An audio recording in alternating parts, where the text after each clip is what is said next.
Classroom rules for computer usage. Most likely one of the first things you would do as a teacher at the beginning of each school year is post the list of class rules. Whether your rules are as general as respect yourself and others or as specific as no talking after the bell rings. All teachers know that rules help provide order and structure and create an optimal learning environment.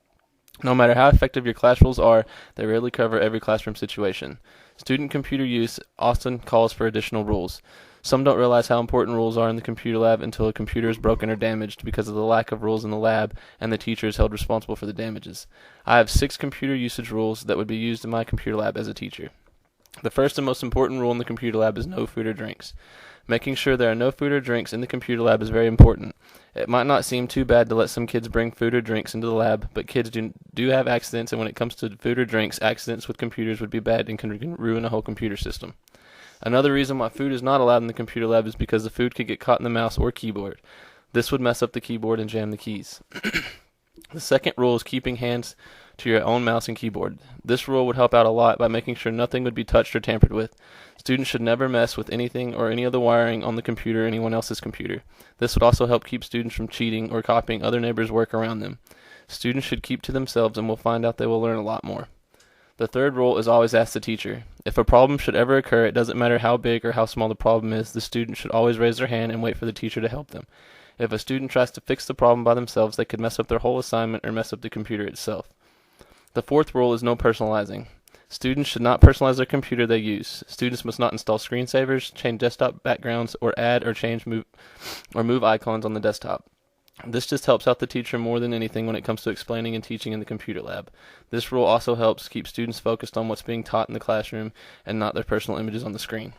The fifth rule is only print under teacher's permission. Students should only print if the teacher has told them to print or student got approval from the teacher to print. This helps with the organization in the computer lab.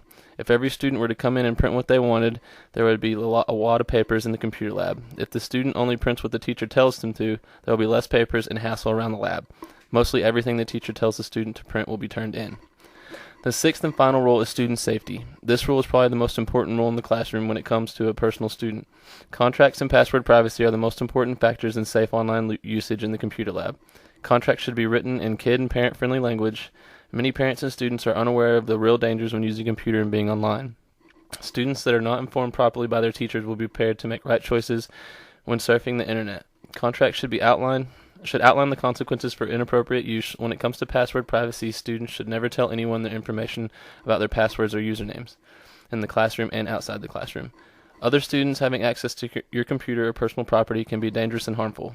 Even when trying to remember your password, if written down, throw away and get rid of it as soon as you have your password memorized.